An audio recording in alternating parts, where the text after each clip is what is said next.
काय करतो ना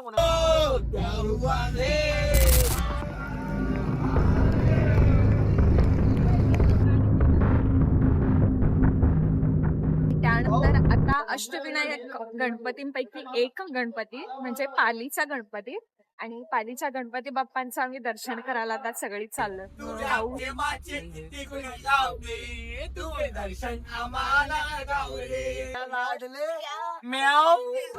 संपला विषय. मला जायचं म्हणजे जायचं, जे होईल ते बघितलं जाईल, बस एवढंच. बघा गाईस, तुम्ही पण अशीच हिंमत करा आणि एकदा घरातून बाहेर पडा. आणि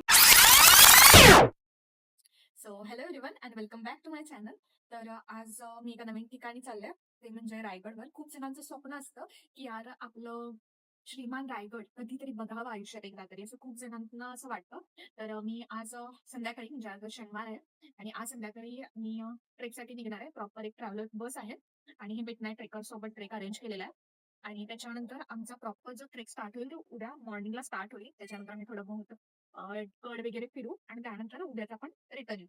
तर आज शनिवार आहे आणि कधी पण इतका पाऊस नाही पडत. कधी आम्ही ऑफिसला जाते तर ऑफिसला जाताना कधी इतका पाऊस नाही पडत, पण आज जो काय पाऊस पडला थांबतच नाहीये. तो आता जवळपास 5:45 वाजायला आले आणि आम्ही 1 तासापर्यंत निघणार आहोत. तर आता कुठं हा पाऊस थांबलाय आणि तो पण बारीक पडतोय. हे बघा वरती धुकं वगैरे तुम्हाला दिसेल, ते धुकं पण अजून गेलेलं नाहीये, इतका पाऊस पडतोय.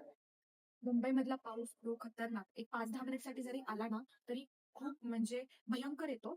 नाहीतर पाऊस नसला तर मग पूर्ण रोड क्लिअर. पण पाऊस इथला खूप खतरनाक आहे. तर चला आता आपण बॅग पॅक करूया आणि लवकरच निघूया. एक आम्ही माझ्या मैत्रिणी आहेत थोड्या आणि त्यांच्यासोबत मिडनाईट ट्रेक सोबत हा आपला ट्रेक सक्सेसफुली आपण कम्प्लीट करूया. So stay tune. मस्ती करत करत चालू नका. हा आणि पाण्यात जाऊ नका. व्यवस्थित जाऊ काय सांगते ऐकायला ना. मस्ती वर करू नका काय.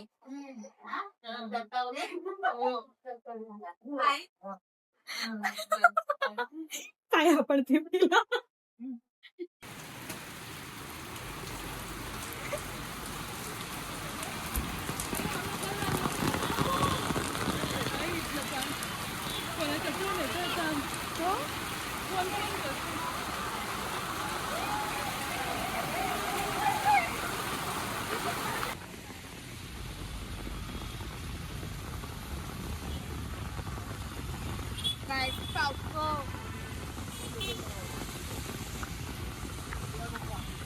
आता आम्ही इथून पेटपूजा करूनच चाललोय. आपल्याला वेळ खूप झालाय, पण आता पटपट जेवण वगैरे करून आम्ही इथून निघणार.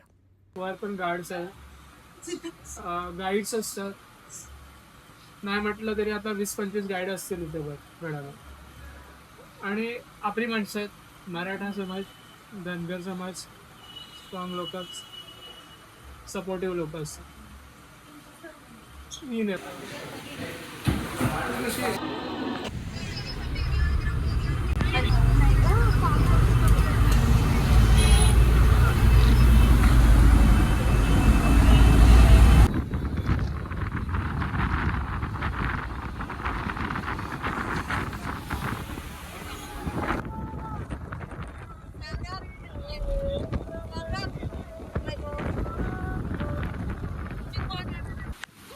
तर आम्ही आता जवळपास अर्धा रोड क्रॉस केलाय. मस्तपैकी गाण्याच्या भेंड्या वगैरे खेळलोय आणि आता येताना थोडस आम्हाला भीती वगैरे वाटत होती. तर हिनं मस्तपैकी आदल्या दिवशी उपवास केलेला आणि ती बाप्पांना सांगितलेलं की आम्हाला सुखरूप जाऊ दे, परत रिटर्न पण तसंच घेऊ दे. तुमच्या कृपेने आमची जर्नी ही यशस्वी रीतीने पूर्ण करू दे. हीच मी बाप्पांचरणी प्रार्थना मांडलेली आहे. तिने उपवास पण केला आमच्या सगळ्यांसाठी. सुखरूपपणे घरी जाणार आहोत. आम्हाला मैत्रिणी हसत बसले इकडून मागून. दाखव तोंड तुझं. आम्ही एवढे सगळे चाललो. त्यांचे तोंड दाखवण्याच्या लायकीचे नाही आहेत म्हणून ते तोंड दाखवायला जरा घाबरत आहेत. पण ठीक आहे, आम्ही आहोत तसे चांगले. आम्ही इथं थोड्या वेळासाठी थांबलोय. इथं मस्तपैकी थोडे लोक खात आहेत आणि हा आपला ट्रेक लिव्ह.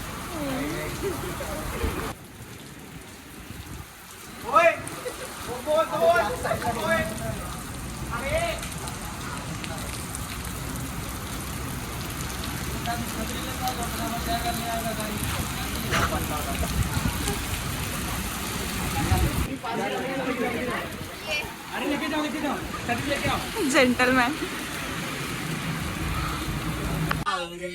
तुझ्या प्रेमाचे किती गुण गावले, तू दर्शन आम्हाला गावले. गगना गावरे मला पावरे, गगना गावरे मला पावरे, तुझ्या प्रेमाचे किती गुण गावरे. आता इथं सगळे रील शूट करतायत. मी तुम्हाला एक छोटासा क्लिप दाखवते की रील साठी केवढी प्रॅक्टिस चालली आहे मुलांची. आणि फक्त कॅमेरामध्ये बघायला आणि यांच्यावर काय येणार मग? हा मग व्हायरल होशील तू, व्हायरल होशील. आणि मग ठीक आहे सगळ्यांनी मग मी ठीक आहे आता बाई म्याव ये तू इथे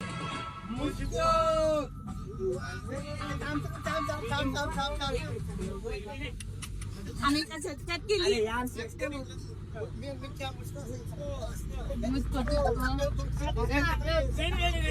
पोरांचं परफेक्शन बघा फक्त. असं गेलं बा. आम्ही रेडी आहे स्टेप्स घेऊन आणि याचा अजून पण रेडी नाही. अरे करा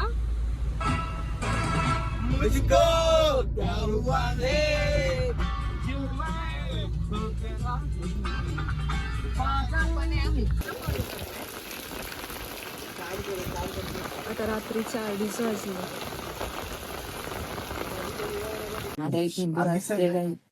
कसे झालेत पोहे? पोहे तर नसते झालंय पण कसं आहे थंडीच्या कारणामुळे ना खाऊ वाटत काल येणार नव्हतीस. हो ना मी केलं असतं सर्व.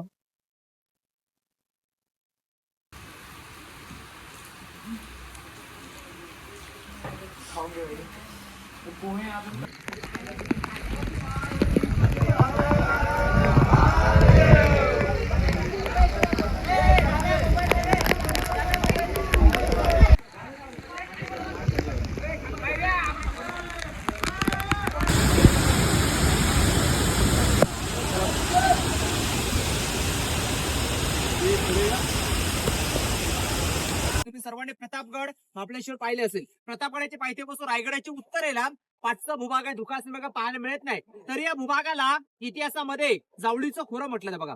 त्या जावळी खोऱ्यात चंद्रराव मोरेंचा चुलत भाऊ हनुमंतराव मोरे यांचा वध या जावळी खोऱ्यात झाला आणि चंद्रराव मोरे राजांना राजधानी रायगडावर शरण आला. जेवढ्या डोंगर जिंकला त्यावेळी महाराजांसोबत होते मोरोपंत पिंगळे मंत्रिमंडळ. मोरोपंत पिंगळे आणि राजे तारी आशा पुरी थाशे जगतमा सनातन धर्म સ્થપાશે માં ભવાનીને ટાઢક થાશે તારું હિંદવાણું જુએ વાત તારી રમતો બાજુમાં રાખી લેજે વીરતાનો શ્વાસ. ह्या दोघी पोरी म्हणत होते की नको जाऊया आपण ट्रेक कॅन्सल करूया आणि ही जास्त हा आणि हिच्या घरी परमिशन नव्हती. शेवटी हिनं बोलली की मी जाईल तर जाईल आणि ही सक्सेसफुली हीच जास्त मज्जा करते. सांगितलं की घरी संपला विषय. मला जायचं म्हणजे जायचं, जे होईल ते बघितलं जाईल. बस एवढंच. बघा गाईस, तुम्ही पण अशीच हिंमत करा आणि एकदा घरातून बाहेर पडा आणि ही मज्जा एकदा अनुभवा. एकदा रायगड पण बघा तुम्ही. मान्सून मध्ये मी पण पहिल्यांदा मस्त व्ह्यू आहे. सगळ्यांचं एकदा तरी स्वप्न असते की यार एकदा श्रीमान रायगड बघायचं आणि माझं ते स्वप्न ऑलरेडी पूर्ण झालंय. आणि तर घोषणा बघा कशा देतायत लोक.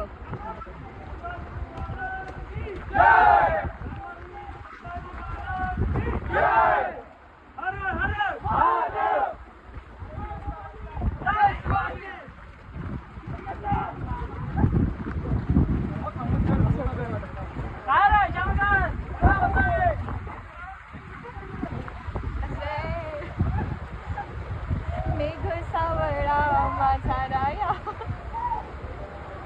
भोळा बाबडा माझा राया. म्हणजे पायाचा. आता रायगडच्या इकडून इथं भजी खायसाठी थांबले. भजी करताय.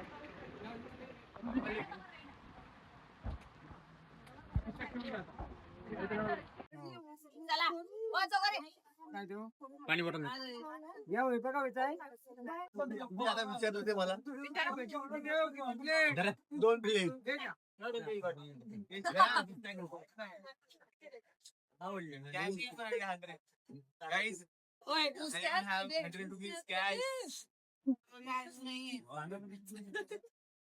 कसलं आहे बा काय करतो ना कोणाकडे तरी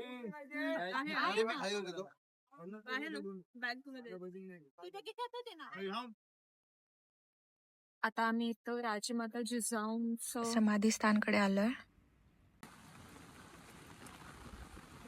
इथं राजमाता जिजाऊंची समाधी आहे आणि ते आम्ही इथं बघायला आलोय.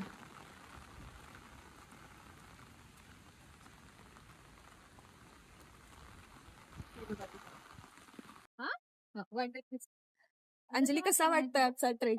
एकदम मस्त लई ट्रेकिंग करून मन तृप्त झालंय. असे डोळे असे तृप्त तृप्त झाले कारण व्ह्यूच एवढा मस्त होता असं ना ना की लाजवाब शब्दात सुचत नाहीये की हा. कसं एक्सप्लेन करावं. वा वा. आणि त्यात पाऊस असल्याने जास्तच मजा आली. इथे राजमाता जिजामाता त्यांची इन्फॉर्मेशन इथं आहे. तर चला आपण इथं दर्शन वगैरे घेऊ.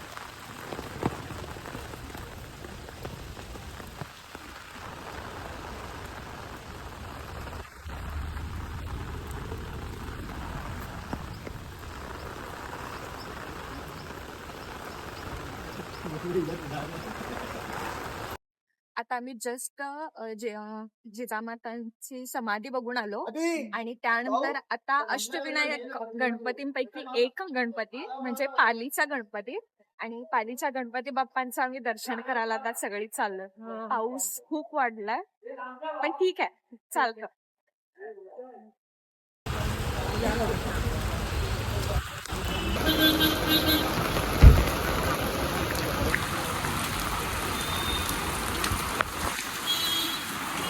बाप्पांचं दर्शन.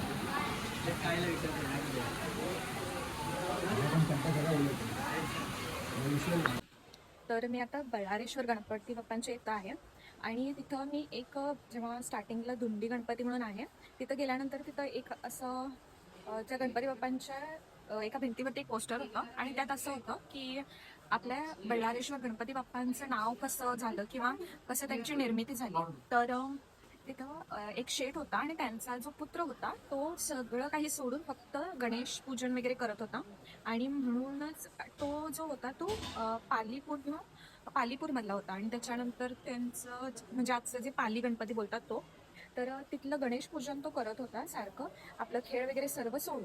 तर मग त्यांच्या नावावरून ते आज बल्लाळेश्वर म्हणजे त्या बल्लाळ जो मुलगा होता शेठचा सो त्यांच्या नावावरून बल्लाळेश्वर गणपती बाप्पांचं आज हे स्थान निर्मित आहे. बल्लाळेश्वर बाप्पांचं नाव कसं झालं सांगा. इथं नुसतं मोदक मिळालं की खायचं तेच सांगत होते मी. छान. तिथं की नाही एक पोस्टर होतं आणि त्याच्यात काय लिहिलेलं होतं की एक शेठ होते आणि त्यांचा मुलगा जो होता ना तो सारखं गणपती बाप्पांची पूजा करायचा सगळं खेळ वगैरे सोडून. मग तो त्यांच्या पप्पांना त्याचा खूप राग यायचा पण ते सगळं आपल्या फ्रेंडसोबत सोडून फक्त त्या गणपती बाप्पांची पूजा करायचा. मग त्याचं नाव जे होतं ते बल्लाळ होतं आणि त्याच्यावरूनच ते मूळ गाव होतं की नाही हे पालीपूर होतं आणि ते आता हा म्हणजे गणपती पालीचा बल्लाळेश्वर गणपती. मी सांगायचं तुला विचार करू तेवढं तू सगळं बोलू शकतो. मोदक संपला की नाही. मी वाटले सगळ्यांना मोदक माझे ब्रो बोट चाटत होतास तेव्हा रेकॉर्डिंग केलं. मी वाटून खातो ना सगळ्यांना मोदक वाटून दिले की नाही मोदक. मला हे कुठे आहे तू बोला थँक्यू. आणि ते नीटा जपून ठेवा. बाप्पांचा आहे. हा, मी दिलाय बाप्पांचा आहे. बाप्पा तुम्ही इंटरमिडिएटर. लाळाची मूर्ती ठेंगणी रुंद भाळी बालरवी परिसिंदूर बुंद डावी सोंड दोन्ही लोचनी हिरे बसले सिंहासनी रूप साजिरे. आम्हाला सांगत होते की सावकाश जाऊन या, कुठे धडपडू नका. तर त्यांच्यासाठी आम्ही प्रसाद अष्टविनायकच्या इथलं त्यांच्या प्रसाद दर्शनाच्या रूपात आम्ही आणले त्यांच्यासाठी. आणि जर त्यांना कसं वाटतं ते पण आम्ही दाखवू जर घरी. तर मस्तपैकी आमचं आता दर्शन झालंय आणि आता म्हणजे आम्ही डिरेक्टली ट्रॅव्हलर्सने घरी चालतो. आणि असाच होता आजचा आपला तुम्हाला हा रायगड आपला श्रीमान रायगड होऊन कसं वाटलं, त्यासोबत जिजाऊ मातांची समाधी आणि बल्लाळेश्वर गणपती. हा ब्लॉग कसा वाटला हे मला कमेंट मध्ये नक्की सांगा. Bye bye.